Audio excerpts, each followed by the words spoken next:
these live things to tell you about the record label if you wanted to know anything about the record label, and to tell you about the music industry if you wanted to know anything about that. Using my various 30 plus years doing it, and 20 years plus 25 years in the music industry or something. So yeah, hello Delta 80. So if anybody wants to ask a question about the label or the music industry or anything I can advise them with, Hello Shell Radio. If they have any opinions that they want to chat about, or if you want to come on and have a chat, then I'm fine for that as well. More the merrier. I'm just trying to put a little bit of kind of good energy out there into the world, so that people can, I don't know, get a little further with what they're trying to do, because it's quite a confusing, weird digital world now, isn't it? Where oh, you should be doing this, and oh no, you should be doing this, you should be doing this, you should do this, but really, they're all offering generic advice, basically geared towards buying a product that is an ongoing product usually as well. So, yeah. So hey, Leon, how you doing? If you want to come on and chat, then come on and chat, Leon. I'm just trying to tell people a bit about the label and about the music industry. I'm answering questions as well, if anybody's got any questions.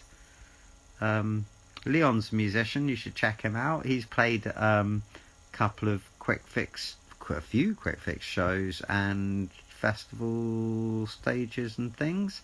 And he knows about the power of networking. And yeah, so I was hoping for a question or anything, but I'll go on a bit of a rant, and then if questions come in, then I'll say, oh, yeah, Leon's coming in, wicked.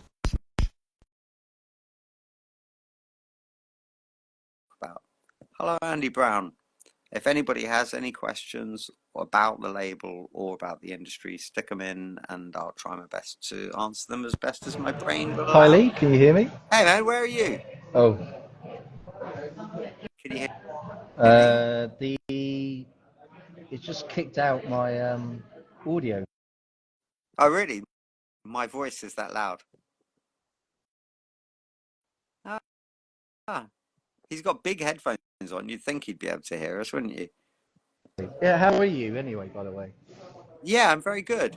I'm good. I'm just kind of getting engaged with the idea of a new year and trying to go into it with a new kind of positive working attitude, if you know what I mean, getting things done and Yeah. everything.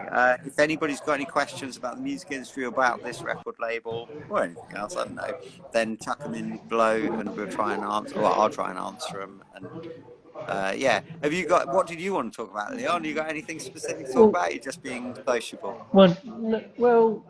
I want to do a few things this year, and I was talking to Von Brown over the weekend, actually, the band from Oxfordshire, and they're rehearsing at the minute, and they want to do some gigs and stuff. So I wouldn't mind filming some of their gigs, to be perfectly honest. That's one thing. But also just I need to do more gigs. I've not done anything since Childbury, really, Wow. other than open mic nights and stuff. So yeah, Yeah, it'd be yeah. nice to do, and I mean the issue is that there's fewer and fewer venues to do them, right? So you have to be creative. So Florence Park Community Centre is still open, but the Gladiator Club's shut. Yeah. The Wheat Sheaf upstairs is gone. Common Ground, Oxford, in Little Yeah, Clarendon yeah. Street. It's a That's graveyard for sure. Yeah. yeah. Well, No. that's still open, but it's Yeah. threatened. I just meant Yeah, Oxford. I meant yeah, Oxford is largely a graveyard of great yeah, venues, basically. But obviously there's still some, and there will always be gigs, and people will pop up things. And you're lucky enough to be a solo dude, so you can fit in a lot of different places where yeah, other people couldn't.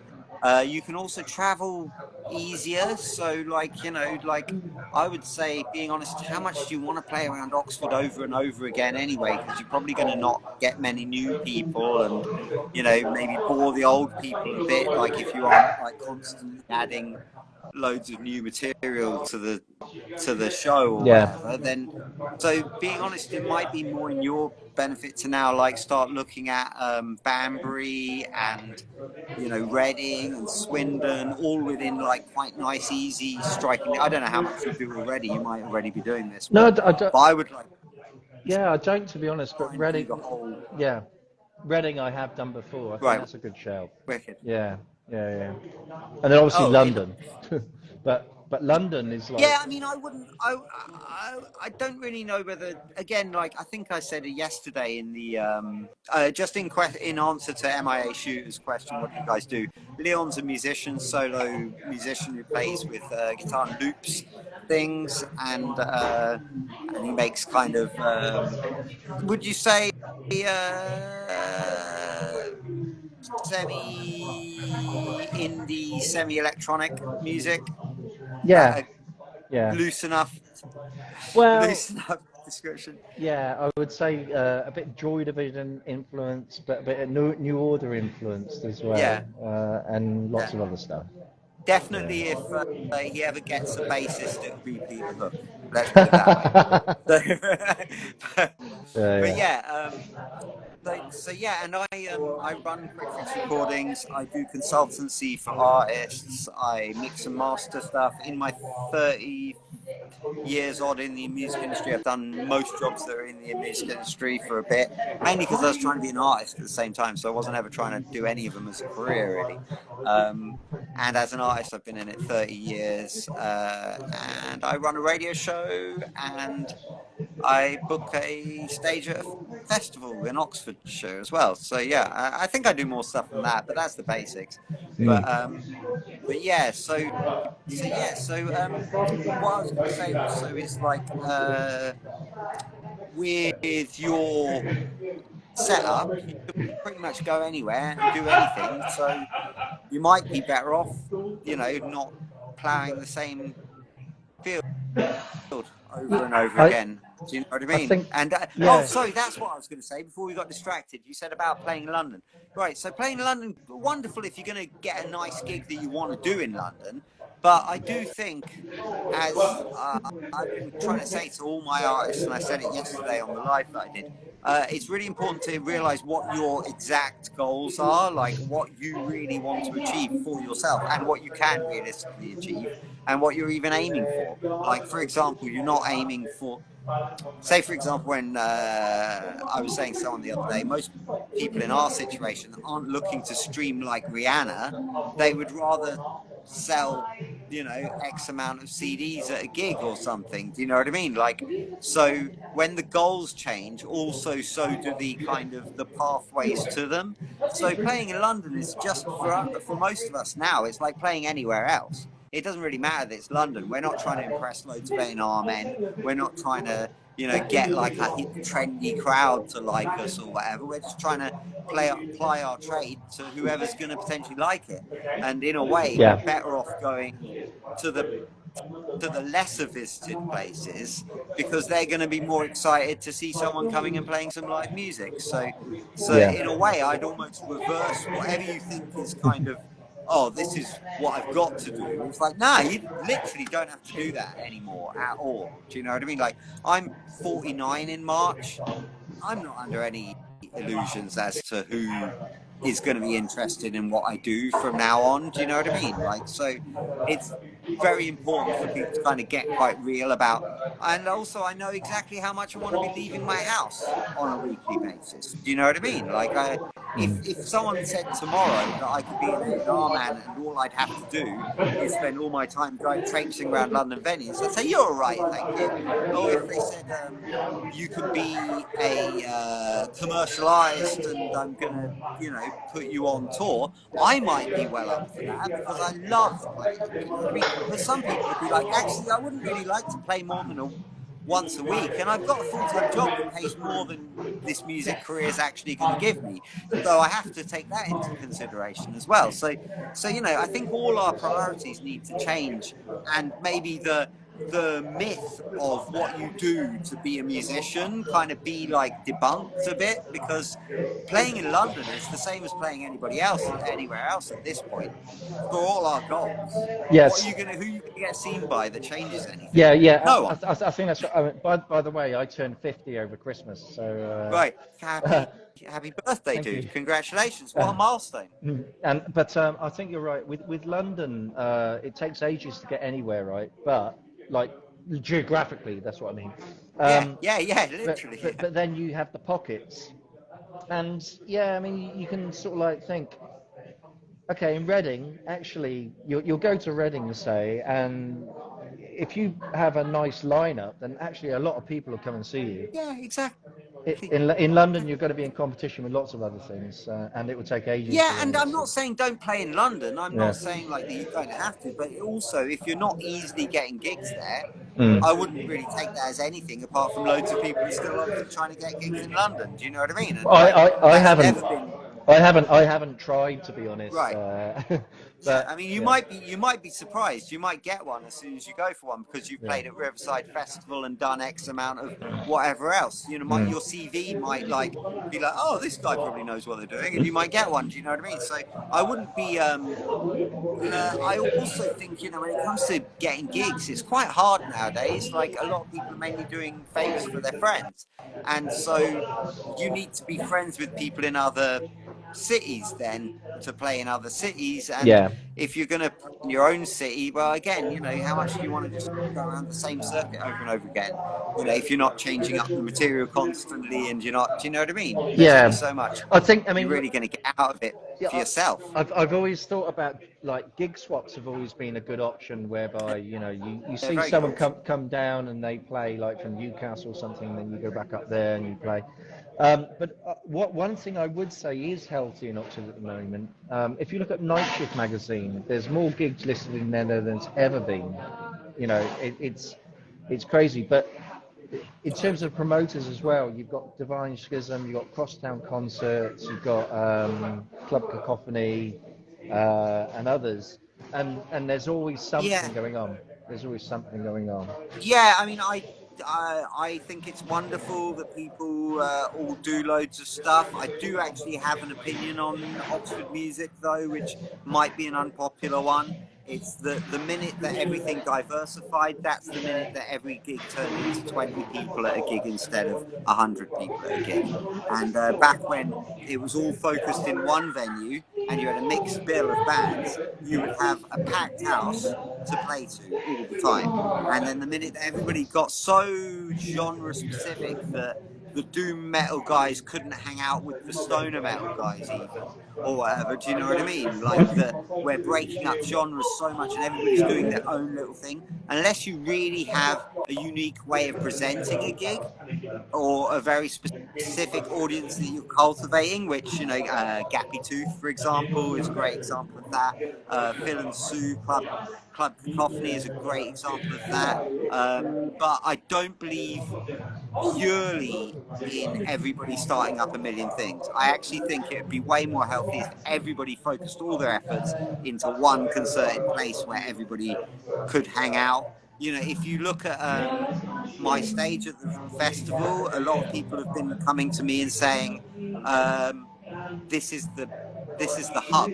This is where people who do music come to see all their friends and all the bands that and all that kind of thing." And that is what was really healthy. That's what built the Oxford music scene. Like the Oxford music scene wouldn't have all this stuff at all. This is like a weird A paradox. It's like phase four. It's like phase four of the MCU or something, right? Mm. It's like all the subsidiary little characters. It's like Shang-Chi, and do you know what I mean? It's the subsidiary characters which are only going to have so much appeal, whereas the original Oxford music scene was the path to the Avengers, and do you know what I mean? And the huge, like, massive, we're talking Sound City being there, we're talking the Rock of Travolta playing upstairs at the Zodiac Yeah. and selling it out. Yeah, but Like, do you know what I mean? Like, but the problem that it's, the problem is that these venues have shut, right? So the Cellar's gone and the Wheat Sheep has gone. The Bullingdon's great. Downstairs, not the Zodiac. Downstairs at the O2, I don't like. The sound is just crap. Upstairs is all right. But with these venues, what you tend to get is that it will be the larger acts that will play them, and then everything else is diluted. You know, the smaller venues, and it's spread around. yeah. Yeah, absolutely. And don't get me wrong, it's like really horrible when you see all these big venues and they turn into covers band venues as well. I mean, the Zodiac now, sorry, the O2 compared to like what the Zodiac was is like a pale, like, you know, pale shadow of itself by, I don't know what a pale shadow is, but it's a pale shadow of itself by comparison. It's, I'm mixing metaphors there, definitely, and I don't even know which it's not a ones. whiter shade But of pale, is it? No. but yeah, but you know, it's like a complete, like, it's a, you know, it's not what it was. And but I do also place some of the blame on the bands. At the end of the day, you've got to be exciting, you've got to be doing something that's really getting everybody into a venue. You can't expect to play a venue before you can actually bring some people there, even. Yeah. Like, the idea of just, oh, I've got nobody who likes me, but I'm gonna support idols, and suddenly I'm gonna like have 1 million fans. It's like, meh, whatever. You, Do you you, know what I mean? you, So you know what pisses me off about bands is that when there's a roster and there's, say, 3 bands on, and then, say, the second band will come on, all their mates will watch the band, and then the headline will come on, and all their mates fuck off, and they, like, yeah, disappear. I mean, it's what's all that about, you know, honestly? yeah. I mean, I think it's important to remember that, like, culturally, we're not where we were in the 90s. Like, we're not at the place where when you went to a little venue, you thought, I'm seeing the person who's going to be on Top of the Pops in a year's time. You're Yeah. not also, it's not really cool to pick up a guitar. It's getting cooler, but it's not the coolest thing that anyone can do. During Oasis's peak, it was literally even your average person who used to be mainly into football was picking up a guitar. Do you know what I mean? So, and before that, when the grunge thing and everything was like hitting, and the original indie scene that then morphed into Britpop, that was inspiring loads of kids to pick up guitars as well. And the reality is, so when you were going to see your mate's band, and the headline band was someone that you were thinking, well, actually, I might be seeing them on Top of the Pops, and they might be really famous next Yeah. month, next year, whatever it might be. So that culture isn't the same anymore. No. You know that the famous people are all factory made puppets who have teams of songwriters, and they learn dance moves, and they might not be singing live, and that's what the entertainment industry is about now. There's not a counterculture in it at all, Yeah. at all. And and and So and I these use. people who come to see their mate's band, that is their only interest. They are just there literally to support their mate's band. Yeah. They're not even interested in music. They don't care about the music they're playing. They care that it's their mate. And so Yeah. I think, you know, it's less disappointing now than when you knew everybody was actually into music, and they would, and maybe a band would take away their following. If the band doesn't stay and watch, and they decide they're going to go off to the local chippy or Chinese or whatever and take all their mates with them, that's when it falls apart. So if the bands don't know the culture, then that can be a dangerous thing, Well, I I mean, think. Like, for the yeah, and there aren't any bands in the charts anymore, whatever you can define the charts. You know, it's of all course, like there's no K-pop musicians in the and solo. entertainment music industry. Yeah, There's and no yeah. musicians. The, So the, the only, I mean, you get bands that tour or do festivals and things like that, but you don't have that build-up anymore, whereby you go to a small venue and you see someone. And I used to go to the Exeter Cavern Club down in Devon a lot, and Volts as well, which is above or below it, I can't remember now. But yeah. we used to see like various bands play, and that's how they treaded the boards, and there'd be an Enemy or Melody Maker, and they were Yeah, always building up to something. right. And here's where the issue is, right? Because at the end of the day, there was an indie infrastructure. So if you want an indie infrastructure, you have to make it. You don't wait for someone to hand it to you. Do you know what I mean? The reason a punk scene grew up, the reason a grunge scene grew up, the reason all Counterculture. these scenes grew up, Yeah. is because people went out and did it, and Yeah, they they made need it to. happen. And they need to do that So, now. They need to do that now. You know? and we don't have. I was discussing this with someone just earlier today. The realism of being in bands now, and especially like, say for example, metal, I consider to be the new jazz music. It's like people going to stroke their chin, old men stroking their chins, watching someone play some interesting time sequences or scales or whatever, and it's all about musicianship, and it's not irrelevant, but No, I know what you it's a mean. dinosaur. Yeah. It's dinosaur business, right? So no one meanwhile, innovated. No one innovated by playing by the rules. So yeah. and what I'm saying is that we're kind of moving into a whole era where, for example, you know, when you talk about covers bands, back in the old days, classical music was all covers bands. That's all it ever is. It's all covers, right? So, but they value that institution so much that they keep those venues alive with subscription payments and everything like that. We, the popular music audience that has come up from the 60s to the 2000s, early 2000s, okay, like a 50-year period between, say, 1962 and 2002, where people were buying original music made by people expressing themselves. That doesn't have the same type of attachment that classical or jazz audiences have to their music. We don't keep our venues going. We don't, you know, whether that's the artists at the top or whether that's the people who used to go to gigs carrying on going to gigs once they got married. Do you know what I mean? Like, so, and I'm speaking from experience. Like, I go to way less gigs than I used to. Do you know what I mean? And when I was single, I used to go to gigs all the time. So, and usually I'd have a lot more chance of seeing a good band than I did of pulling. So, do you know what I mean?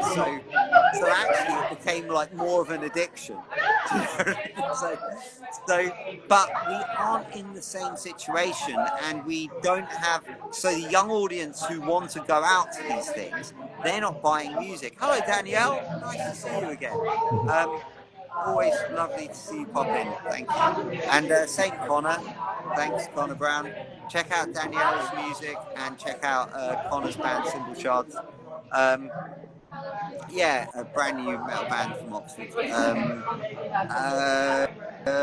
What was I saying? So yeah, so talking about these young bands, young audience, they're not used to buying anything, so they're not used to going and supporting their young mates band with some money that will keep them going, that will get them exposed. They can pay for some exposure, maybe afford some cheap music plugin from like Delirious Agency or something, rather than, you know, having to fork out thousands to big guys. Like, basically, if you want to grow your little industry, everybody's just saying, how do you break? How do you go viral? How do you do all that shit? Nobody cares about that shit. We just want to go around and play at some places and supply our trade. We're like old school tradesmen. We want to make something and we want to go and sell it to someone on an individual basis, and that actually gives us a way bigger buzz. If we meet 20 people and sell 20 CDs, that means way more to us than being streamed 100 times. Yeah, I think it's a bit like right. So I study economics at university, and I'm an economist. But right. During pre-industrial revolution, everyone had a trade. So you had someone who was a blacksmith, someone who like weaved, and they owned their own business. And what they wanted was to gain a reputation from doing that, right? And they'd earn an income from doing it. They didn't want to be the most. They didn't want to have a monopoly over being a weaver or this, that, the other. But that's what they did. Right, yeah. The Industrial Revolution ever. Yeah. The Industrial Revolution came along, and the preconditions for that were to establish a factory. A big millionaire guy comes along and then employs everyone, and then the focus then becomes on okay, you're just working for this machine, and you can't compete against it. I mean, like, I see this from open mic nights and stuff in Oxford, which are great, by the way. It's great that we have a healthy open mic scene, and I'm involved in that. Yeah. But you have some people who think that basically by doing certain things, suddenly they're going to sell loads of music. That you're going to do this, you're going to do that. You know, it's difficult. It's difficult to do, and your heart needs to be in it. You know, your heart Yeah, needs to I'd be in go it. further than that. I'd say it's damn near impossible. So, you know, you really better like have your heart in it, and you better put your brain into it as well, and preferably maybe your nuts as well. Like if you've got or whatever, put your crotch into it as well. Do you know what I mean? Like whatever you can. Yeah. But yeah, I mean, you know, we're talking about like the most difficult thing to achieve ever, and people are treating it like they might be able to just get it with half a bit of effort, You and it's used, like, wow. yeah, you used to be monetizing a scarce commodity, which was yourself, right? The problem is now music is everywhere. Trying to monetize anything is very difficult, and you have to tour. You have to be serious about touring to earn any money of it. You know, the musical royalties, all the rest of it will come, but you have to tour and tour and tour and tour. And if you can't do that because of whatever reason, and most of it's personal reasons, or you've got another job, then it's very difficult. You know, it's very difficult. Yeah, of course. I mean, like, I You know like really big bands that are like, you know, like bands that have done like crazy stuff, like off the scale, world class achievement stuff. And they work, you know, they have a job of some kind. They might be like a music lecturer or whatever else, but they have like a job. And then when it comes to tour, they're booking off the time. And this is like bands that we grew up on, kind of thing. Do you know what I mean? So yeah, I mean, it's a job like any other thing, and if you can't sustain your rent or whatever from doing it, then you need to do something else, and then you've only got the time that you've got to do that thing. So, and when back in the day as well for kids, like who really want to take this seriously, there was just way more earning potential out of it. Like both on an individual basis and as an industry. Nowadays, you know, if I go for a music lecturer job, I'm going for it against someone who used to manage like George Michael or some crazy stuff. And it's like, I would say hire that guy. Do you know what I mean? Like, I'm not going to say, oh no, I should get the job over him. Do you know what I mean? Hire that guy. Do you know what I mean? He's going to know way more than me. But the fact that he's even going for that position now, whereas he would never have needed to before, shows how much money has been sucked out of this industry through the current medium being the way that everybody takes it in, you know. And I want to point out as well that as evil as Spotify is, and as much as I hate them and I think it's destroyed everything, they're not the main problem. Lots and a huge percentage of people actually just listen to music on YouTube, and that's it. So it's not even streaming that is actually killing it. It's the general ability to get it for free that is killing it. Full stop. So I would say Spotify isn't the problem in the sense that what's happened is it's become easier to put your music out there in a very good format like 16-bit, and it gets streamed and all the rest of it. But you're competing with everybody else, and they can only earn so much subscription revenue. But at the same time, what's happened is that it's changed. I think it's changed the way that people can actually earn revenue. In the when it was all CDs or records and stuff, you earn a lot more royalty off that as an artist. You know, before the days of streaming, way more. You get, way and more. also, and there were fewer artists because there are fewer record. You know, fewer people you're competing against. So it's become a victim of its own success in a sense that it used to take work as a person trying to get into music to actually get into music. I had to go to a second-hand record shop down in Torquay and flip through all the records, get into Joy Division, get into this, do all that. Nowadays, I wouldn't even say the world's your oyster. Your world's your bloody, it's whatever it is. Well, it's all over the place, you know. And the interesting thing about the licensing is that, like, if you look at like by comparison films, you've got like if you go and try and watch all of Jack Nicholson's films on streaming, you can't at all. Like that's not that. If you go to one streaming service, you can't watch all of Jack Nicholson or all of Al Pacino, or all of Robert De Niro's It is movies. different in You can film. watch like a few of them at best, you know, and there'll be Yeah. a dodgy selection. There'll be some good ones, but some like where you're Yeah. like, oh man, they've got that one on there. Do you know what I mean? Like, so, and the whole point is, if you want to find out everything, if you want to hear the entire back catalogue of Led Zeppelin, you can do that immediately. Yeah. Do you know, Yeah. on any streaming You know service? that So there's something very wrong with the licensing laws about music that it's a, they're allowing everybody to have it. but all the streaming platforms are on that format, you know, and it's very difficult to get out of that equilibrium, if you like. And but what I would say is that there's certain artists, like My Bloody Valentine, were really resistant to having all their stuff on Spotify, and then COVID hit, and then they put it all out there, and then they re-released stuff on vinyl, and they got some monetization through that as well. Sure. You've got a lot of established artists, and Neil Young's one as well. They've sold their back catalogue, you know, so they do earn a lot of money out of Yeah. streaming, but they can earn money out of streaming, but it's very difficult for a new artist to earn money out of streaming. Yeah, of course. You've got loads of people selling off their entire catalogues at the moment, like publishing and everything, and like, yeah, and publishing it's like, and oh, mechanical. great. Yeah. Yeah. So basically, they're just like getting rid of all of it, and it's just becoming this weird product that people who like money are basically going to be in charge of all the decisions made to do with it. Which was, I mean, like Prince was super resistant to. He had everything taken off Spotify, and then as soon as he died, it all went back on, and that really, really bothers me. Do you know what I mean? Like, really bothers me because. Like, he was so particular about where he wanted his music and how and who was paying what and all that kind of stuff. So it really does feel like, he'd be so unhappy about this. Do you know what I mean? So yeah, I think there's a massive issue where also people assume that because you can put it on there that anybody's listening to it. And it's like, yeah, that's kind of like saying that you could send your stuff to the radio.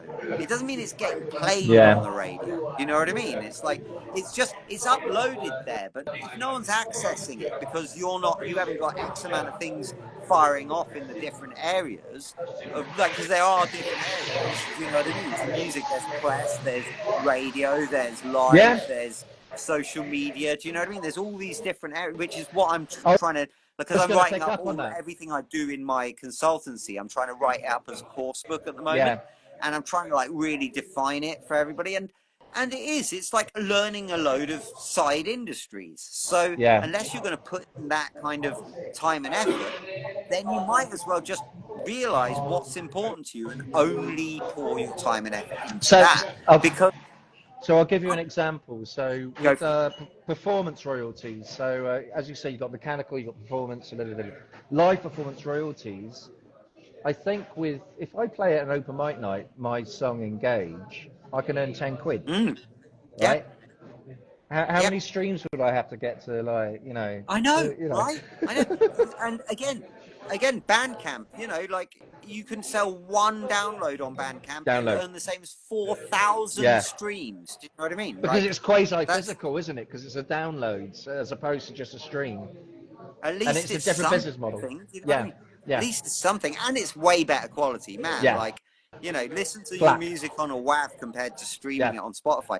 There's been times, especially like I find with some bands where it's all about like the recording. So like that can be electronic, like Depeche Mode, or it can be like organic, like Pearl Jam or something. And when I hear their new album, if I hear it on streaming, I'll be nonplussed by it. And then someone will get it for me on CD for like Christmas or something, and I'll put it on my CD player, and I'll be like, "This is pretty good. This is so it'll be mastered in also 16-bit format, and that will be really, really crystal clear. And then you can download 24-bit or FLAC or different formats when you get a vinyl record, and you get the download option as well. So And don't get me wrong, I don't think everything is about, you know, like digital perfection, all that kind of business. Back in the day, we could hear something on a radio that was only half tuned in and get excited by it. Do you know what I mean? So I understand what Spotify is for. I understand that it's to get them like hearing it at all. But why, in an era where, like, say for example in the 90s, music would come out, well, all the time in the previous century, music would come out as a single, as a loss leader to entice you to buy a product, which was the album. Now our whole process is releasing 3 singles in 3 months where you can't even get the feedback and the proper comeback off of it before you're on to the next one. And then at the end of this totally rushed process where you can't get any value out of it as a band artist, or even as a label, as a product, you can't really get any. You're still getting reviews back, like when you've got the new single out. Do you know what I mean? Or you're still getting airplay for the old one when you've only just. And then at the end of this totally rushed process that you've poured way too much time and effort and money into promoting loads of platforms where they will drive advertising and therefore make money out of all of your effort, whether that be social media or Spotify or whatever else. Like then at the end of that, what's the grand plan? Well, we're going to put out the final product for free. Yeah. Oh, okay. So Yeah. what are you even selling? What are you even doing at them? Like, what is your strategy? There is no strategy. It's just, I heard this is what we're supposed to do. Right? That's not going to get anyone anywhere. If you're just doing what you heard you're supposed to do, then, man, isn't that like, like institutionalized slavery of some form, isn't it? An album back in the day, whether it was vinyl or CD, although you probably skip more on CD than you do on vinyl, whereas you sit down with a glass of wine and listen to each side on vinyl. It's there to be consumed as a coherent whole, right? And that's the whole point of the album. And then you flip it over, and then you've got the same thing. Yeah. And if you're not doing that, because streaming doesn't lend itself to that. Streaming just is a pick and mix, right? And there's no, like, I wouldn't even say if it's about a concept album. It doesn't necessarily have to be Pet Sounds by Beach Boys or Power, Corruption and Lies by New Order or something like that. But but someone's actually arranged those songs and taken time to put those in a specific order to make it a coherent whole. The problem with albums that are released in effect for free is A, it's consumed for free at the point of consumption, and B, there's no coherence because you can just skip whatever, you just complete. It doesn't, you need it needs to take work. You're seeing bands like take the option of actually they're just kind of releasing gluts of material. Like if you look at what the Chili Peppers did, they sold their back catalogue just in one of these massive deals to these big Venture crazy venture capitalism company. Yeah, exactly.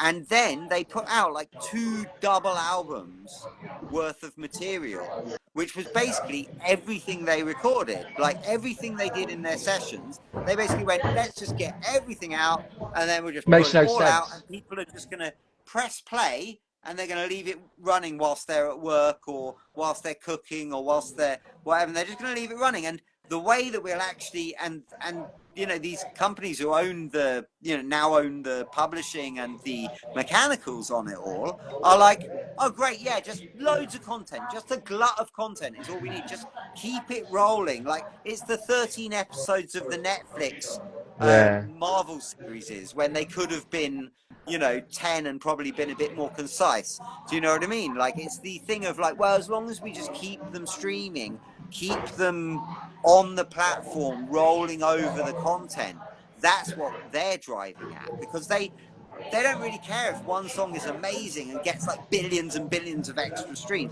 They'd rather just have a ton of content that has like some kind of guaranteed audience. It's like the way of making, they made 3 Star Wars movies that no one likes. Do you know what I mean? Like, it's just so that they can have more Star Wars movies. When you go, I'm going to watch the Star Wars movies, then you've got a whole extra 6 hours, I can put it simply, 6 hours worth of streaming that you're going to do. Well, their business, that's all it is. Yeah, and their business model, I mean, it's heavy rotation, so the price per stream, they can still negotiate and probably get quite a good price per stream with Spotify and the other platforms, but that's not the main thing. It's the quantity, and it's the heavy rotation, and they're always going to know that, like, someone's going to bloody play all this stuff, and they get money off it. You know? Just... I mean, look, all that Prince, all of these deluxe editions, they're double hit. They're 2-pronged sword. They get the old person who likes to collect the stuff. They get to sell their dead media off for like the most premium price. And I'm a sucker who buys it, so I'm not putting down anyone who does it. Do you know what I mean? I buy all the Prince ones on day of release, no fail. Do you know what I mean? Whatsoever. So they've got me for 150 quid, no matter what it is. I don't even know. I'm just going to buy it. Do you Was know what that I mean? vinyl? So 180 gram vinyl or something? Or that would be that would be the CD version okay. because they're like 7-disc stuff and stuff. Do you know what I mean? And the Okay. vinyl is like 300, 400, 500 quid. Do you know what I mean? So Fucking hell. they're getting you, if you're a physical collector, they're Yeah. getting those people on board. Yeah. And then for the passer-by audience, they're getting all this, you know, you can stream like 7 discs worth of material all in a row. And they're going to leave it on a loop, man. Do you know what I mean? Like, if you're a Prince, if you're just getting into Prince, it's like, oh, there is endless Prince for me to now listen to. If you're just getting into Zappa or you're just getting into, do you know what I mean? Like, there's Wow. Miles Fantastic. Yeah. Davis, do you know what I mean? You're just Yeah. getting into endless material. And then meanwhile, for the old physical fogey, for want of a better description, hello, Stiff Records. Absolute honour to have you in our stream. You're one of our idols. So thank you very much. You're one of the people who inspired us to do what we do. So, and he probably might have left because he went, oh no, I didn't mean to be in here. But he might be still here. I don't know. I can never really tell with this thing. But yeah, anyway, nice to have them pop in anyway. And like literally we've got Jenny Matthias on our label. So, you know, that's, and she was in the Bell Stars who were on them. So yeah, that's pretty crazy good stuff. I mean, that stuff means more to me than any numbers. Do you know what I mean? Like, just the fact that we are even on the radar of the label that put out Madness and the Bell Stars and all that stuff, and like was one of the first punk 7-inch labels. That's why I do all this stuff. I don't care about numbers. Numbers were never important. Yeah. People were important, and the taste of those people. Do you know what I mean? And that's what was really cool about when I got into music was you had Nirvana busy going like, yeah, that big thing that you're all saying, oh, isn't that amazing? We do not care about that. We do not. We laugh at that stuff. Do you know what I mean? And there was something really empowering for musicians and real artists about going, you know what? Big isn't always best. Do you know what I mean? And that's what. That's where we are now. We are now. But you look at Nirvana, for example. I got into Nirvana during the Bleach era, and I was going to a club in Torquay called the Hideaway Club, and it was this like dark place with people's arms flailing all over the place. It's won't believe it, it's just my luck. You know, all that sort of stuff going on. And then when Nevermind came out, I thought, fucking hell, this is a game changer. And I was doing a stock take in a do-it-all DIY store at the time, and we had Nevermind on loop, and I thought, this is fucking brilliant. But the problem is, it then became commoditized in the sense that he ended up like in an environment he didn't want to be in. Like, I always say that just got bigger than anybody expected. Nobody expected it to knock Michael Jackson off #1. Do you know what I mean? Like, that's like a whole other level. Like, Kurt Cobain was calling if he didn't see Smells Like Teen Spirit on MTV for an hour, he would call his manager and say, I haven't seen my video on, what the hell are you doing? You know what I mean? So it's not like they didn't want exposure. It's not like they didn't want to sell records or be a big band. But nobody thought it was going to get to the level of scrutiny of like Michael Jackson. Do you know what I mean? Like that's a whole other. It's a whole other arena, like area that nobody's ready for. And so I do think it's always important to remember. You know, Pearl Jam. You know, you had Eddie going, I'm not your fucking Messiah or whatever. But those were the guys from Mother Love Bone who wanted to be in another band on a major label after Mother Love Bone. Do you know what I mean? So they weren't like anti having a career for music and having the opportunity where their music's going to be out in there in distribution and they're going to get to tour all over the country or the world or whatever. Everybody wants that stuff. Do you know what I mean? I think that Eddie Vedder thought he was a Messiah when he climbed up on the rigging to get his microphone. You know what? I've never had a problem with any rigging climbers. I've always been in that gang. So do you know what I mean? I'm the guy climbing the rig. It's well documented. So I'm never gonna.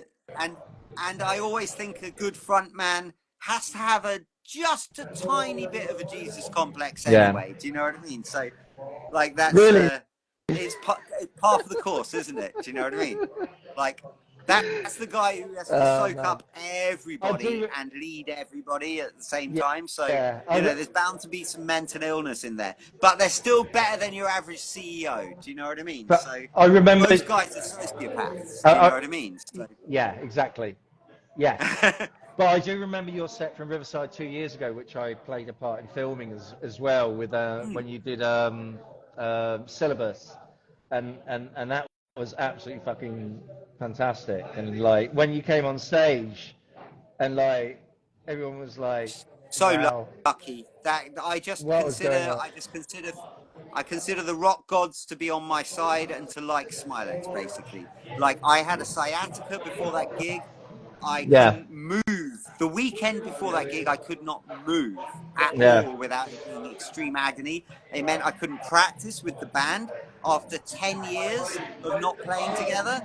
Do you know what I mean? And Yeah. the fact that we could get together and that be as good as it was under those circumstances, I just feel like, yeah, it was meant to happen. Do you know what I Yeah. mean? Like that, I obviously, I just got out of the way and let that gig happen. Do you know what I It mean? was And I just, fantastic. It absolutely it was, fantastic. It was just, I was just yeah. so lucky. And being honest, it's partly the audience, That was the first decent mosh I've seen at a gig in ages. Do you know what I mean? And that physical, people getting involved physically, that just made it all the more reason to like deliver it like we used to. Do you know what I mean? Because like when you're coming into the world, like, oh, does the world even want a Smilex now? Do you know what I mean? Like, and and in a way you might feel like, no, actually, in the height of cancel culture, in the height of polite Play it things, safe. Yeah.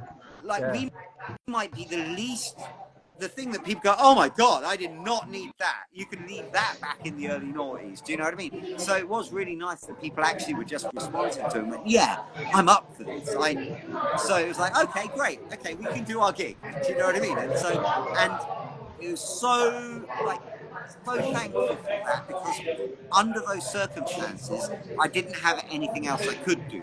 I had to go into muscle memory, into throwing myself into it and just doing it, Mm. and it being however it used to be. Do you know what I mean? So if I didn't, if they weren't up for that, I didn't have like some alternative version of Smilex. I them. I never heard of the band. Do you know what I mean? Like, so Yeah. yeah, so it was really lucky. Like, I just really, really thankful for fate and what was going on in my life at that time. I really needed that to be a fun, good gig as Yeah. In that moment. In that moment.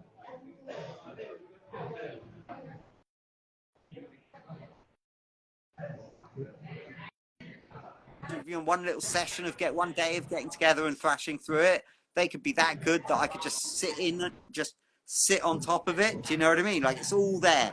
Like, the whole thing, I've always said, whenever anybody said about my frontman stuff, I was always like, I'm really lucky to have a band that I know that they're performing so well that if I was doing anything less than what I was doing, it'd be a disappointment. And then secondly, I know it's safe. I can do what I'm doing and fly about and land safe on Yeah. it. Do you know what I mean? Yeah. It's secure. And so, yeah, like, any frontman is only as good as their band, and any band is only as good as their drummer. Do you know what I mean? Yeah. So so yeah, so thanks, and I'm that's my most humble way that I can take that take that flattery. But yeah, I mean, it's really important to us that we're the best in a way. Like, I don't mean that in a cocky way, but we never went on stage to be anything less than amazingly memorable and hopefully blow everybody else in a very friendly competition way, blow everybody else out of anybody's memory. Do you know what I mean? Like, did any other bands play? I don't even remember. That was our intention. And in a way, I think that brings us nicely full circle, because when you have 100,000 songs being uploaded to Spotify every day, all you're trying to do is stand out. All you're trying to do is get your head above that ocean of people. And really, in social media, when you've got so much vying for people's, the attention economy, all you're trying to do is stand out. So in that way, the job is no different than it's ever been for any band out there. We've got new mediums, and actually we've got more ways of reaching people than we ever had. We couldn't get an Italian fan easily back in the 90s. We couldn't get a load of American people knowing what Smilex was in the early noughties. It wasn't easy at all. Now we can. We can do that stuff. All your job is to stand out. All your job is to do what you do well and stand out to people and leap out of that mix.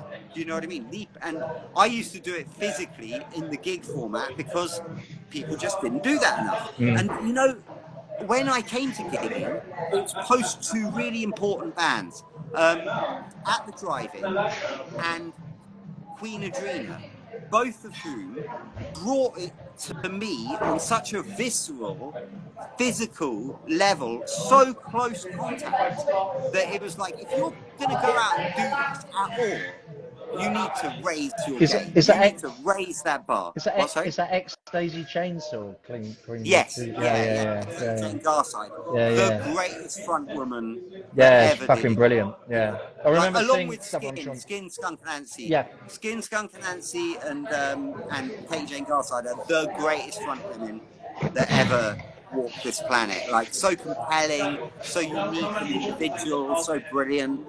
So talented, so calling up something that was a pure force of nature. Do you know what I mean? And yeah, both her and also Cedric, watching Cedric and At the Drive-In was like, there's a whole new, the bar has just been raised. There's a whole new thing you have to do if you want to stand out amongst, do you know what I mean? If you want to stand out amongst this alternative indie set, you're not going to be able to just sit on the stage.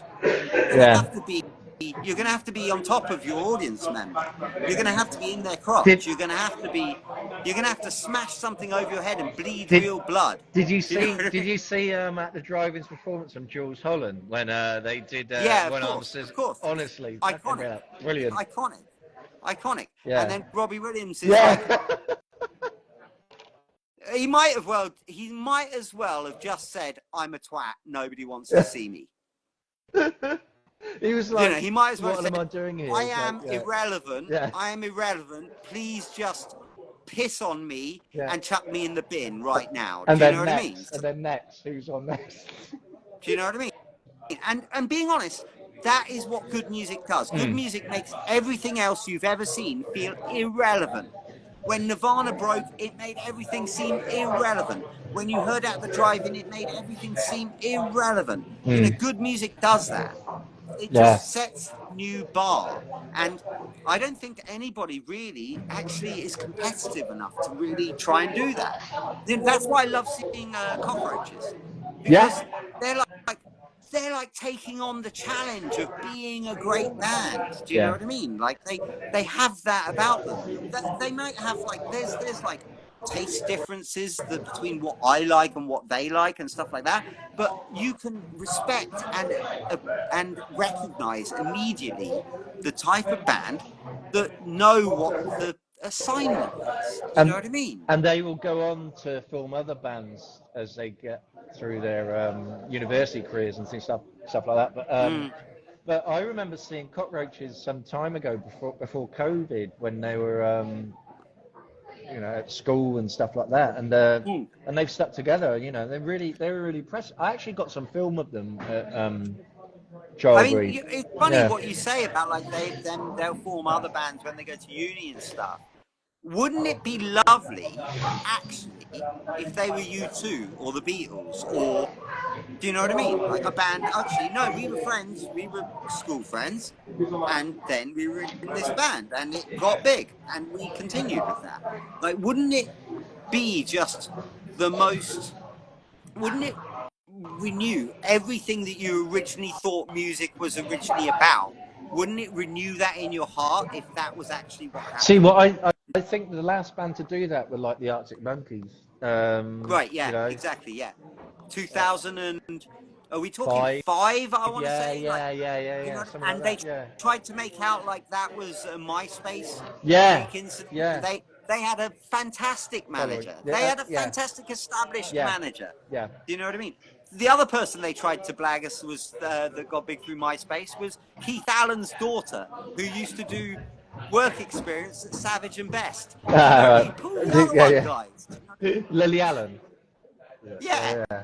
You know, she did work experience at Savage and Best, who invented and made Britpop happen. Do you know what I mean? Like, so Yeah. I'm sorry, I'm not gonna. And yeah. So anyway, but yeah, but I would love it if something could just happen that renewed my faith in the concept that a good, honest band that captures people's imagination, captures their interests in an unpretentious way Yeah. with good music and good performance could make go the distance. And it doesn't have to be, oh, I constructed this other thing knowing what I know now from all that learning. Do you know what I mean? Like, No, and I it, don't want a yeah. cynically, don't get me wrong, I love some cynically put together bands like Led Zeppelin, for example. Do you know what I mean? Like, but at the same time, what renews my faith in the whole thing is something. We were mates, we did this thing, and it got somewhere. Do you know what I mean? That, like, we were working class. My God, you might I might have an orgasm in my pants if, like, literally a working class band got big because they were a bit raw and a bit charming. Do you know what I mean? Like, my God. There is a band from the Black Country at the minute, which a friend of mine, Mark Valentine, is into at the moment, called Head Shrinkers. Oh yeah, And I've heard the name actually. I yeah, haven't checked them out, but yeah, I they're should. they're good, and they released an EP, released an album, and he's seen them quite a few times. And then they did a cover of Ceremony by New Order. Oh, nice. Yeah, it's Which gonna be right up there, your there we street go, then, isn't there it? we go, yeah. New Order Stroke Joy Division did a like it was a New Order Stroke Joy Division thing, wasn't it? 'Cause they did Yeah, like, yeah, wicked. yeah, yeah, in a lonely place and all that, Cool. yeah. Yeah, But right. Anyway, listen, dude. yeah, I've just realised it's like 8:30 yeah, and my yeah. We've been stomach's talking for literally this is rumbling at me. this So is yeah, this is the but yeah, this is longest we've what talked for ages, isn't it? I Like, you know. I know, but it's good, isn't it? Yeah, It's yeah, nice to do, and yeah, hopefully someone got something out of watching yeah. it, and maybe got some ideas about how to do some stuff, and maybe thought, yeah, they've got some, and maybe some people will, cancel their Spotify subscription as a result of listening to this.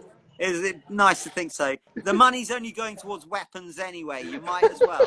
The, you know, so yeah, but yeah, thanks, man. You made it. Yeah, It's really weird when I sit here just talking away, and it feels strange. So it's much nicer to have a chat. yeah. So thanks, buddy. No And worries. yeah, I'll see you soon.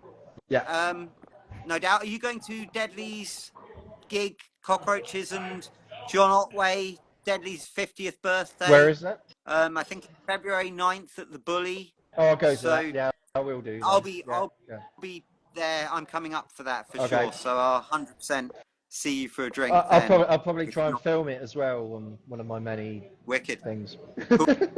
Cool, man. All right. Yeah, I'm so thankful for your footage. Adds this whole different kind of element to our edits, like just the being able to see like the crowd or the conga, the last Prohibition gigs and stuff. It's really nice. It like brings everything.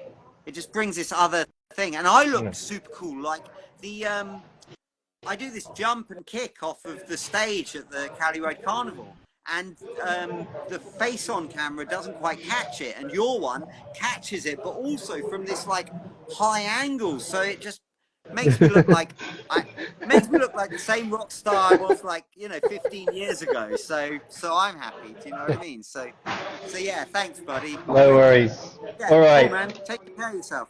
Cheers, I'll everybody. see you soon. Yeah. Yeah. See you later. Take care. Thanks anyone who tuned in, and thanks anyone watching this after the fact. And go and check out Quickfix Recordings. We've got a I don't know how to let you out, by the way, so you just leave if you want, Leon. Okay. That's all right. Or I'll just cancel it when I stop talking. But whatever you like. Go to quickfixrecordings.com. You've got a little Spotify playlist on there. So even if you do the evil Spotify, you can check out what we're doing. I'd much rather you went to quickfixrecordings.bandcamp.com, where you can see our entire back catalogue and give the label and the artists some money towards their wares. Most of it just keeps the websites running and pays for like a little chocolate bar. You know how expensive chocolate bars are nowadays?